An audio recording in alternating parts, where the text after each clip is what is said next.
Hey, it's Inigo here and welcome to my channel. Annoyingly, I think this is like the third time I'm trying to make this video, so let's hope it goes right, and if you're watching this then it took 3 times. But yeah, I haven't made a video here for a couple of weeks now. I've been going back and forth to England. Unfortunately, my dad passed away 2 weeks ago, so it's not been on the forefront of my mind. But while I haven't been making videos or going on this channel, I saw that I got a couple of notifications saying that I'd had some more subscribers. So that sort of reminded me that I've even made some videos here. And kind of on that point, if there is anyone watching or has watched my videos that's watching this right now, if you find the videos interesting or you want to learn more about Finland or hear my opinion or something like that about different things in Finland, then let me know. I kind of set up this channel because I was kind of bored. I haven't been working since maybe January, and like end of January, and I moved to Finland in February. Got my residence permit in May. So I haven't really even been able to work for a while. Kind of, I guess, another relevant thing to say. I don't know if I should be saying these things, but I'm just going to say it anyway. If I'm going to make this channel kind of long-term and sustainable, maybe it's good to share stuff about myself. But my mum also passed away like a year and a half ago. And so like I kind of haven't, like I just kind of struggled a lot to just keep working during that period. And yeah, maybe for a year I kept working afterwards, but like once I stopped working and moved here, like I think finally I was able to just like switch off from the world for a bit, and making these videos was maybe me trying to do something productive and like more positive, and just, you know, had a lot of free time and maybe played a bit too much video games and just stuff that's not super productive. So basically, if this channel or my videos are useful to anyone, just let me know, and that will motivate me to do more. I do also start my full-time Finnish course on Monday, so that might make things a bit more complicated in terms of making videos on a regular basis, because it is kind of quite full on. And I usually make these videos when my wife is at work and I'm at home, and probably once I start my course we're both going to be home at the same time, which again might stop me. But if people are like happy and like watching the videos, then maybe I'll tell my wife that I'm actually making videos, and that I'll try and make time to make videos for people. But I'm really excited to start my course anyway, and that will kind of allow me to start like progressing and integrating into Finnish life a bit more.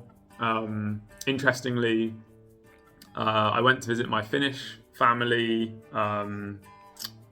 2 days ago, and I haven't practiced Finnish for a few weeks. Obviously, like I said, my dad passed away, and I've kind of been fully focused on that.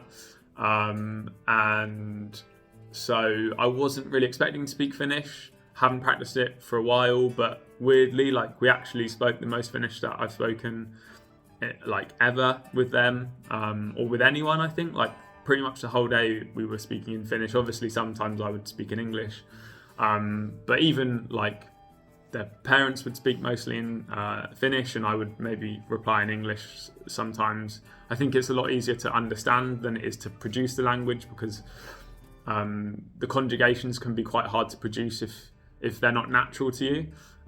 Whereas like if you hear the conjugations, you can still understand what the words are.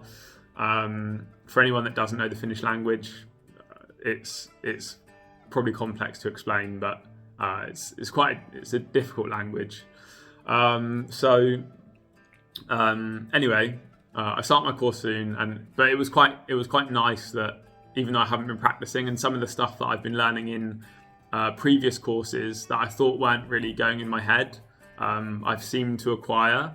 So that's kind of it's quite nice, really. Like I'm really glad that all of that time that I put in wasn't kind of wasted or for nothing. And even though I've had a break, I've retained a good amount. I'm not maybe where I was when I finished my last course, but I guess hopefully it's quite nice for people to hear that even though things might not be going in when you're learning it, it doesn't mean that you've not acquired that knowledge, and you might be able to sort of produce it when things get a little bit clearer and you're starting to put stuff together, and then you might remember like, oh, like I think this is a rule from a lesson that I've learned and it makes sense and it works. Like for anyone that does know the Finnish language, I was trying to get my head around like joka, which is like, what would I say? Joka is like that, I think, or who? No, I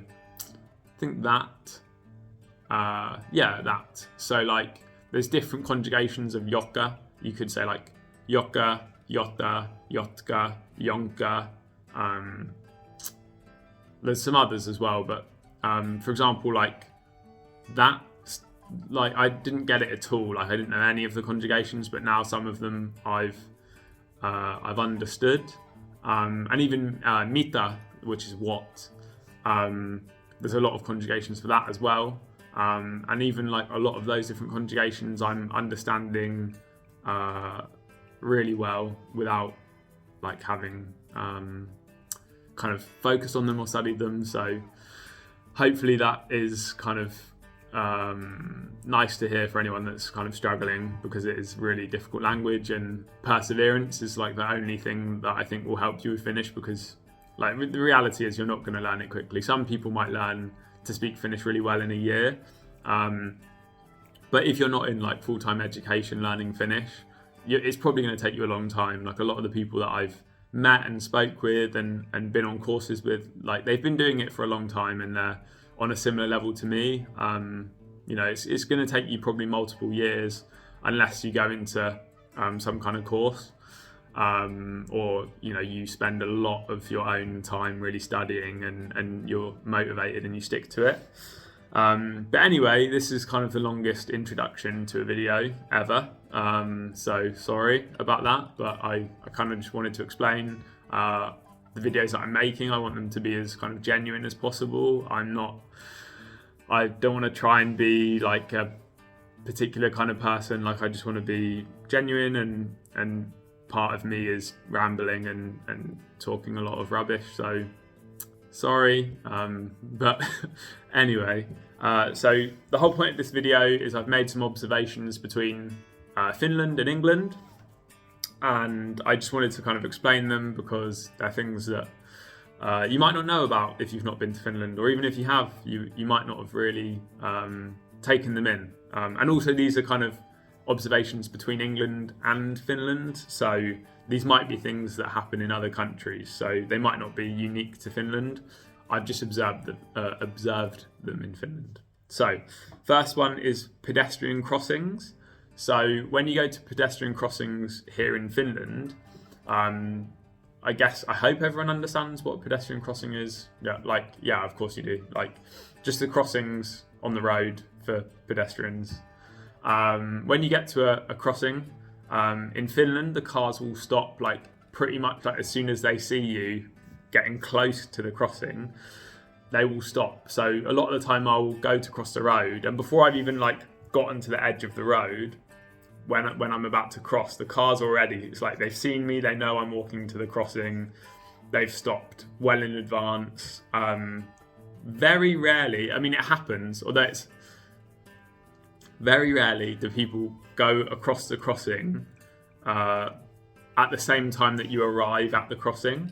It happens sometimes, and funnily enough, when it does happen here, I kind of get a bit angry because I'm so used to people stopping, whereas in England, it's quite common that cars will just try and get past, like they'll try and kind of justify like, yeah, I got there first, so I'm going to go. Whereas in Finland, the cars stop for pedestrians like well in advance. It's crazy. Like you can kind of, as long as you see the car, and that means they can kind of see you, like you can cross. Like it's just, I mean, I kind of do get a bit scared because I know how it works in England, and like I'm never completely certain that a car's going to stop for me, even on a pedestrian crossing. But here, like cars always stop. So yeah, that's the first one. I'm pretty sure that's something that people will observe like quite quickly if you come to Finland, and it's really nice. I don't know if it's got anything to do with like cultural things or societal things, but that's observation number one. Observation number two, this is like in supermarkets, like behaviour in supermarkets. So I've noticed a difference between England and Finland in terms of when you go to the store, which kind of tills that people like to go to. So, and this is again just from my experience, but in Finland, people really like to use the tills where there's someone at the till. So they like to be like served on the till, whereas in England, I think it's a lot more common to for people to use self-service. So like the automated tills where you scan your own products. I think that's a lot more common to use in England, and people use it more. So what you might see in England is there might be a shop where there's kind of like 5 or 10 self-service tills, or maybe even in a small shop there might be 3 self-service tills, and unless all of those are taken, nobody's going to go to the normal like cashier till. Whereas in Finland, even if there are some self-service tills open, it might actually happen, or I've seen it, where there's people still like kind of joining the queue for the cashier, even if like all of the self-service tills are empty, which is kind of interesting. I don't know if it's got anything to do with like, I don't know, like if people just don't want to, like for me, I like to use self-service because I might be listening to music, or I don't really want to talk to someone. Like it just feels awkward, and sometimes I feel like it's quicker as well. A lot of the time, obviously, if you're like an older person, you might like, you know, even though it's not like so sophisticated technology, they can get a bit complicated, and you kind of, if you don't weigh things properly, it might, like, even actually, funnily enough, I wasn't thinking about this, but the self-service tills. So the self-service tills in England, it's quite common that you'll scan something and put it on, like put it in your basket, or in your bag, sorry. You'll scan it, put it in your bagging section of the till, and it will say like, oh, that was wrong, you need to take it off, or someone needs to come and check it. And that happens in Finland, but not so much. Like, yeah, I don't know why that is. I guess, I know why that is. So you have to weigh your own, yeah, okay, this is why. So in Finland, you have to weigh your own groceries, like your fruits and vegetables, yourself, and put a price on them yourself, and then go to the till and then scan it and put it in the basket. Whereas in England, you take your fresh fruits and vegetables without weighing them, you don't put prices on them, you take them straight to the till and then you weigh it at the till. You never get a label to put a price on it. I don't know if I should. Okay, I'm going to go to the fridge and get an example because I think this is useful to a degree.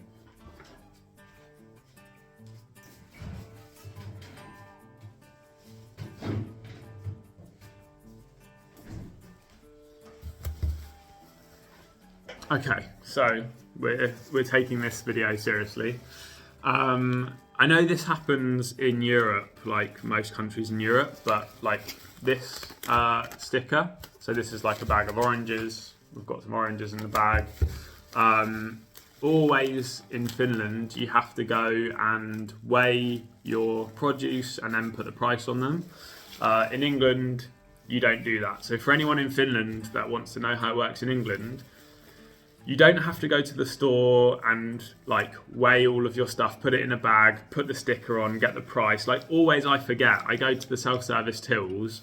Sometimes I'll get like some oranges, go to the self-service till, and I'll put them on the scale. And then I'm like, oh, like I don't have a sticker. So I have to run back to the fresh produce place, weigh my item, put the sticker on, then go back to the till and pay.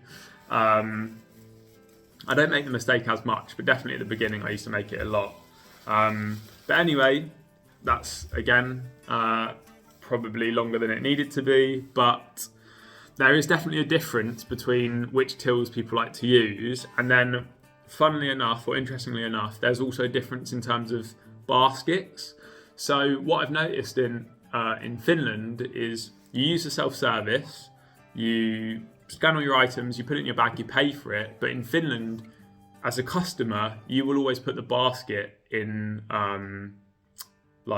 you'll put your basket away in a pile, in a stack of baskets. Whereas in England, usually as a customer, you'll pay for everything, but you'll leave your basket next to the till, and then the cashier that's looking after multiple self-service tills will then pick up the basket and put it in the pile. So there's even a difference in terms of like what work needs to be done by the cashier and what work needs to be done by the customer. So again, in case it wasn't super clear, in Finland, the customers put the baskets away after they've bought their stuff. In England, they leave their baskets there and a cashier will pick up the basket and put it in the pile. I wouldn't say that always happens in England, but it's not expected of you to put the basket away. Like, you can do it if you're trying to be nice, but most people leave their basket there. So that's kind of an interesting difference. And again, I don't know if it's like social or cultural, but another difference. The third thing, so like buses, the funniest thing, or one of the funniest things you can see in Finland, is someone's going to try and get a bus. The bus stop is like 50 meters away, 100 meters away, and the bus has gotten to the stop. If the bus gets to the stop and closes the door and you're not on the bus, even if you're touching the bus, you're outside the bus, you're not getting in.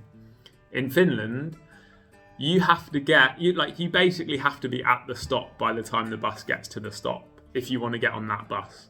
So what you often see, you will see people running like crazy. Like, people are so desperate to get to the, if you see your bus like next to you, let's say the bus stop is like 50 meters away and the bus is next to you. If you want to get on that bus, you will see people running to the bus stop as fast as they can, whether it's like a young child, an old person, like anyone. Like, you see a lot of people running for buses because they know the buses, like, the drivers are serious, the whole bus system is serious. Like, there's no, like, let me compare with England. So in England, what happens a lot is people run in front of the buses, maybe to like stop them, or they might bang on the door. And the driver, once they close the doors can open again. If the driver wants to open the door again, they can. But in Finland, like, if the door's shut, the door is shut. You're not getting in that bus.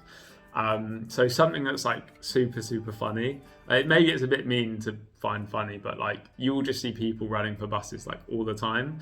But I guess on the other side, buses kind of run at the right times in Finland. So in England, I would always get to a bus stop like 10 minutes early, because I know that sometimes a bus can get there early and then you miss it. And I used to have to go to school on a bus, and I remember I would get to the bus stop like 15, 30 minutes early because I did not want to miss it. And there was like only one bus every hour, I think, where I was living at the time, because I was living in the countryside and this was my school bus. So I'd get there super, super early because the buses are not reliable. My wife leaves for work. The bus stop is admittedly like a 3-4 minute walk away from our house, but she will leave like 3-4 minutes before the bus is supposed to be there, and she always gets the bus. So that's kind of crazy as well. Like, the buses actually are on time. And funnily enough, like, I'm from the countryside, and in the countryside, it's a little bit different. So I used to live in London, or I most recently lived in London for 4 or 5 years. And you don't tend to see this too much. You do see it, but in the countryside, it's quite common that a bus will get to the stop and it's gotten there early, like before the scheduled time, and it will just sit there. Like, you could be sat on a bus for 10 minutes before it goes. The bus driver might get out, like smoke a cigarette for 5 minutes. Like, there's no expectation that once you get on that bus, it's going to go straight away.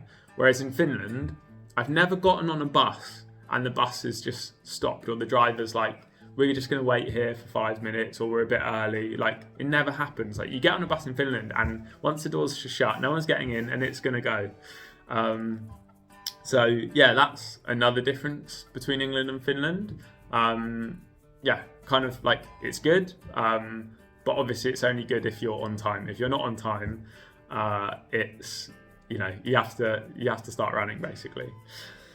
And it can be kind of like quite brutal. So like there will be people like, it's quite sad to see like old people running for the bus and the bus will not open the door. And I guess it's just because they've got quite tight schedules, and the buses do generally come like quite frequently. So you're only going to have to wait like 5 or 10 minutes. But yes, that is another difference or observation.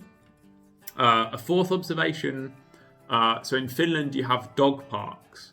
So to explain that, in Finland you have to keep your dogs on a lead, and if you want to let your dog off a lead, you have to do it in a designated dog walking park.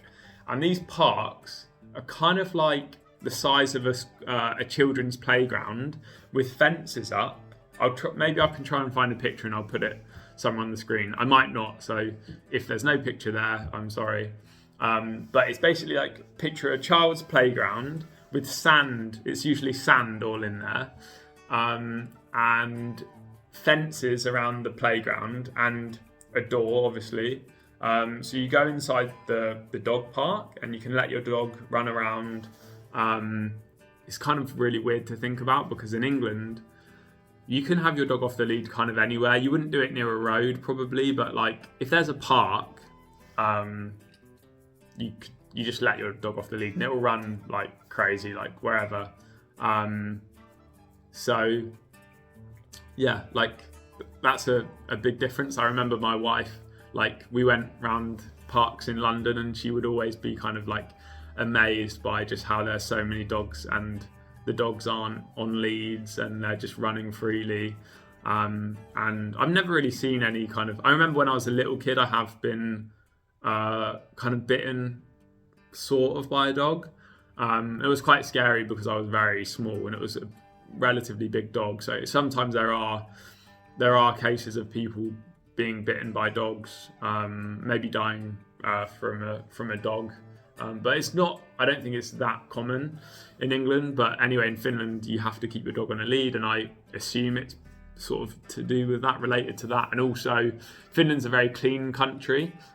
So you never see like dog poo on the pavement, really. I don't think I've ever really seen it. So maybe it's partly to do with that as well. Like just making sure that like humans aren't having to sort of interact with dog poo.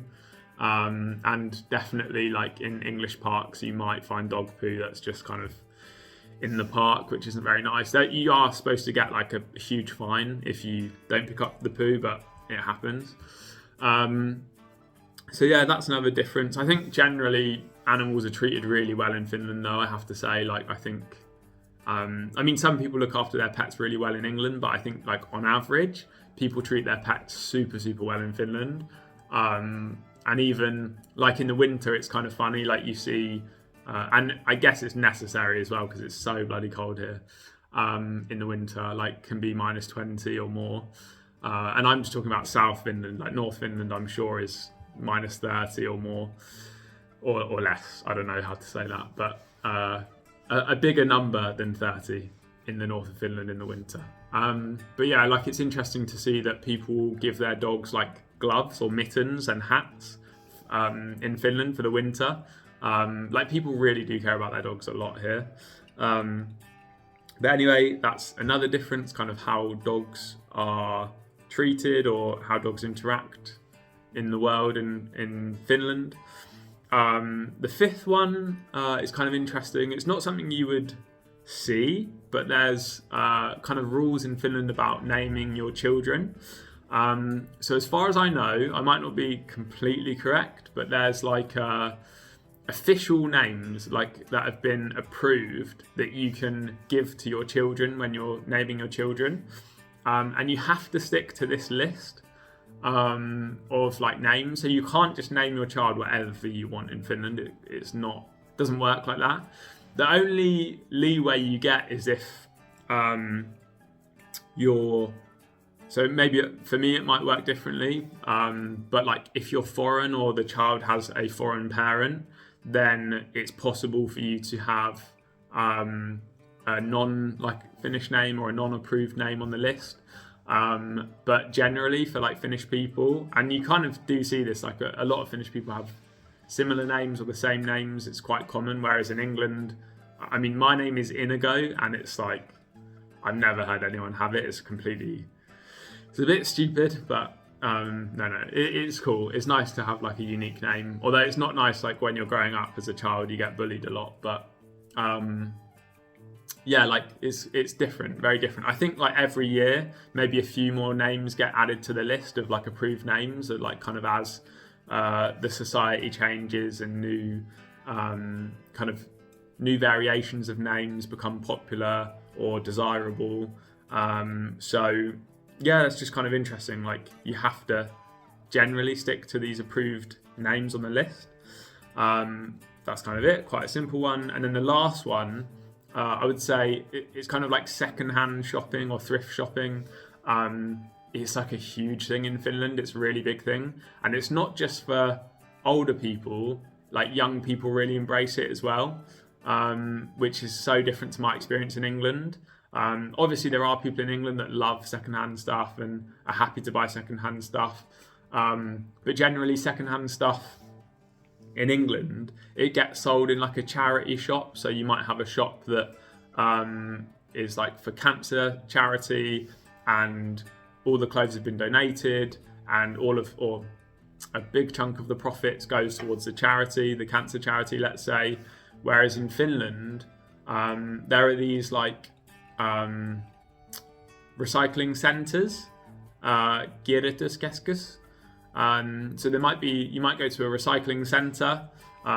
You can buy clothes there. Like these are huge. You can buy clothes there. You can buy like household things. The prices are kind of relatively high compared to the English prices in charity shops, but I think that also reflects like the demand and how much people are willing to buy used things here. I think partly in England, like people kind of look at they look at secondhand clothes as like dirty or like not fashionable, or like it's weird. Like I remember growing up thinking that secondhand clothes are kind of like, I probably shouldn't say it, but like like dirty or I don't know why. I mean I was a child, but or like you kind of need to have kind of designer labels or things like that. And interestingly, in Finland, I don't feel like the designer labels are as desirable. Like I think people are happy to wear clothes without branding on. Generally, not always. There's a big Finnish brand called Marimekko, and people do like to wear Marimekko a lot as well. Like if you're quite rich and well-to-do, you probably are going to have Marimekko, and some people might even wear like a whole Marimekko outfit. Probably there's a certain type of person that's going to wear all Marimekko outfit. I mean, generally it's probably going to be someone that has some money, but maybe they're also trying to signal something to people, obviously. But yeah, like secondhand stuff in Finland is like, it's kind of seen as cool, and even young people do it. Like my wife loves to do it. My wife's younger brother likes to do secondhand stuff, like her sister as well. They're always buying secondhand stuff. I'm looking kind of around like all of our like kind of decorations around the house. Pretty much all of our items in this room, other than the sofa behind me, are all like used or secondhand.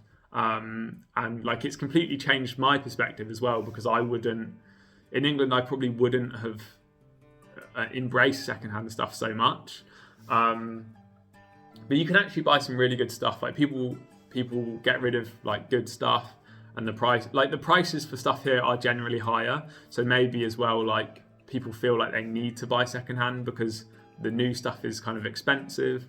But yeah, like it's popular with kids to go to like they've got a lot of thrift stores. So there's something called UFF, and people donate. Like interestingly, there's kind of like clothing bins like out in public spaces, like clothing bins, and you can just drop your like secondhand clothes in these clothing bins, and then they go to these. I think they all go to UFF, And then in these UFFs, they like sell secondhand clothes that people have donated into these big boxes. So it's kind of like in England, you might see like a big bottle bank where you go and you drop off bottles in this bottle bank. They've got like a clothing bank, and they've got them. They're not super common, but I've got one probably within a kilometre of my house, and I know where at least a few of them are.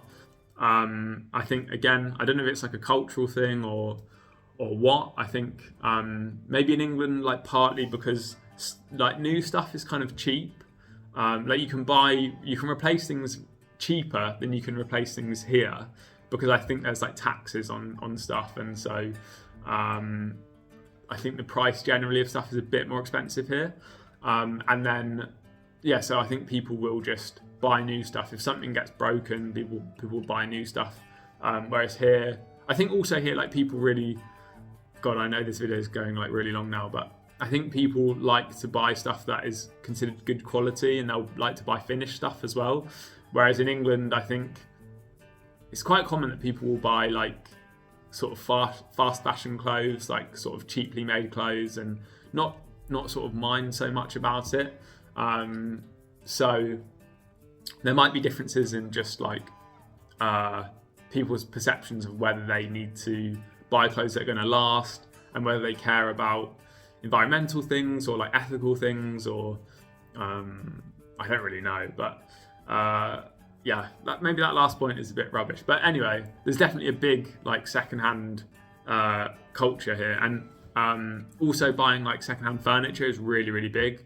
Furniture again is like quite expensive in Finland, and it's funny to go from Finland to England and see the differences in secondhand furniture prices. Like you can buy secondhand furniture in England like super cheap. Like I didn't even know that you could until I came to Finland and kind of saw how expensive it was here. And then we'd go back to England and I'd see like a table for like £20, which in Finland would be like 3 or 4 times the price. So yeah, like it's crazy, completely different, but I really like it, and I've embraced it a lot. Like, and I think even being in Finland, I care a lot less about brands. I don't know if it's also me getting a bit older as well. Like I'm 29, nearly 30, so maybe I'm kind of slowly aging out of wanting to wear branded clothes, although even I think this is a branded shirt, so I'm talking rubbish. But yes, anyway, that's my video done. Do like leave a comment if my videos are interesting, if you like watching them, because that will probably motivate me to do more.